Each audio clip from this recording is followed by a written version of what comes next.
राष्ट्र सर्वप्रथम, राष्ट्र सर्वप्रथम, राष्ट्र सर्वप्रथम, राष्ट्र सर्वप्रथम।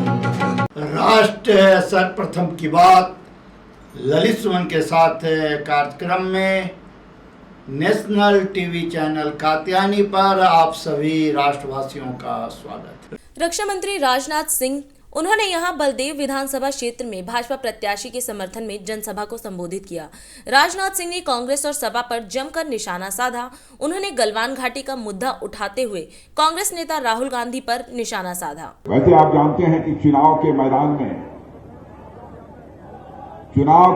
में इन्होंने अब तक केवल 4 रन ही नहीं बनाए हैं, बल्कि 5 रन बनाने जा रहे हैं। 5वां रन ये बनाने जा रहे हैं। और मैं पूरी तरह से आश्वस्त हूं कि वह समय भी आएगा कि हमारे पूरन प्रकाश जी सीधे छक्का मारेंगे और एक ही बार में 6 रन बनाने में कामयाबी हासिल करेंगे। आज बसंत पंचमी का दिन है। मैं आप सभी लोगों को इस बसंत पंचमी के पावन पर्व पर अपनी तरफ से हार्दिक शुभकामनाएं देता हूं और आप सबके मंगलमय जीवन की मैं कामना करता हूं। बहनों भाइयों, पूरी भारतीय जनता पार्टी हिंदुस्तान में जो काम कर रही है, जो दिशा दी थी पंडित दीनदयाल जी उपाध्याय ने, जो दृष्टि उन्होंने दिया था, जो दर्शन दिया था, उसी के आधार पर भारतीय जनता पार्टी काम कर रही है। और मैं दावे के साथ कह सकता हूं, आज मोदी जी के नेतृत्व की भी सरकार यदि काम कर रही है तो हमारे पंडित दीनदयाल जी उपाध्याय ने जो दर्शन दिया था, उसके माध्यम से दिशा और दृष्टि दी थी, उसी आधार पर काम कर रहे हैं। मैं आज उस पंडित दीनदयाल जी उपाध्याय की स्मृति को नमन कर रहा हूं, लेकिन मैं पंडित दीनदयाल जी उपाध्याय की सोच क्या थी वह मैं केवल आपके सामने रखना चाहता हूं।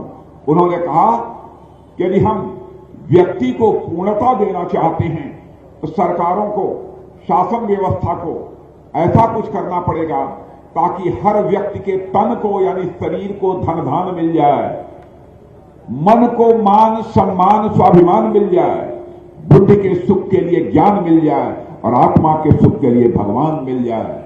यह पंडित दीनदयाल जी उपाध्याय की सोच है। और बहनों भाइयों, इस सच्चाई को कोई नकार नहीं सकता। भारतीय जनता पार्टी की, मोदी जी के नेतृत्व की सरकार ने अंतर्राष्ट्रीय जगत में भारत की मान, प्रतिष्ठा और स्वाभिमान को बढ़ाने में कामयाबी हासिल की है। आपने देखा उरी और पुलवामा में आज के 4-5 साल पहले यही हम ही लोगों की सरकार थी। पाकिस्तान से कुछ आतंकवादी आकर उन्होंने हमारे पैरामिलिट्री फोर्सेस के जवानों की हत्या कर दी। हमारे कई जवान शहीद हुए। उसके बाद हमारे प्रधानमंत्री ने हम 2-3 लोगों के साथ बैठकर चटपट फैसला किया। बहनों भाइयों, उस समय मैं भारत का गृह मंत्री था। चटपट फैसला। और आपने उसके बाद देखा कि हमारे सेना के जवानों ने पाकिस्तान की धरती पर जाकर आतंकवादी ठिकानों का सफाया करने में कामयाबी हासिल की। अभी 2-3 दिन पहले आपने टेलीविजन के पर्दे पर सुना होगा, कांग्रेस के नेता राहुल गांधी कह रहे थे भारत और चीन के बीच गलवान में जो संघर्ष हुआ था उसमें भारत के सेना के जवान मारे गए और चीन के केवल 3-4 जवान मारे गए। चीन का एक अपना सरकारी पत्र ग्लोबल टाइम्स जो लिख दिया, उसकी बात को राहुल जी ने सही मान लिया। लेकिन आप लोगों को जानकारी इस बात की होगी बहनों भाइयों, अभी 2 दिन पहले ऑस्ट्रेलिया के एक अखबार जिसका नाम क्लेक्सान है, उस अखबार में यह लिखा है बहनों भाइयों कि जो भारत और चीन के सेना के जवानों के बीच संघर्ष हुआ था गलवान घाटी में, चीन के 38 से लेकर 50 जवान मारे गए थे, 2-4 जवान नहीं मारे गए। हमारे भारत के सेना के जवानों के शौर्य पराक्रम पर सवालिया निशान लगाते थे। रंच मात्र भी संकोच नहीं होता है कांग्रेस के नेताओं। जहां तक उत्तर प्रदेश का प्रश्न है, मुझे ज्यादा कुछ आप लोगों को बतलाने की जरूरत नहीं है। और आप जानते हैं, चाहे कोई राज्य हो अथवा कोई देश हो, कोई राज्य हो अथवा देश हो, उसकी पहली विकास की पहली शर्त यह होती है, मेरे बहनों भाइयों, कानून और व्यवस्था का चुस्त दुरुस्त होना। यदि कानून और व्यवस्था के हालात चुस्त दुरुस्त नहीं है तो राज्य किसी भी सूरत में विकास नहीं कर सकता। और मैं योगी जी को बधाई देना चाहता हूं। योगी जी ने उत्तर प्रदेश के कानून और व्यवस्था के हालात को चुस्त दुरुस्त करने में एक बहुत बड़ी कामयाबी हासिल की है, वो इसके लिए बधाई के पात्र है।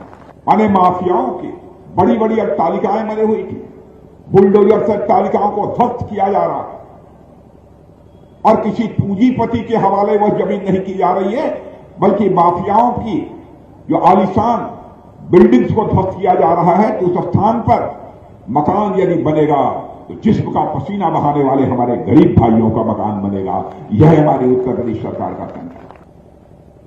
बहनों भाइयों, विकास का जहां तक सवाल है, मैं दावे के साथ कह सकता हूं, योगी जी के नेतृत्व में और हमारे केंद्र में प्रधानमंत्री आदरणीय मोदी जी के नेतृत्व में विकास यहां 84 का 84 योगासन कर रहा है। 22 वर्षों से प्रकाशित मदर इंडिया पत्रिका पढ़ते रहे देश दुनिया की खबरों के लिए।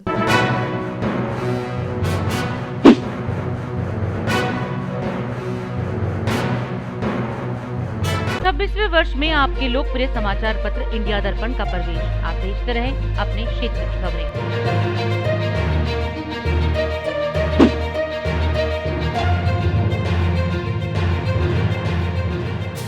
और अधिक खबरों के लिए आप हमारे YouTube चैनल दैनिक इंडिया दर्पण को अभी सब्सक्राइब करें और नोटिफिकेशन के लिए बेल आइकन को प्रेस करना ना भूलें।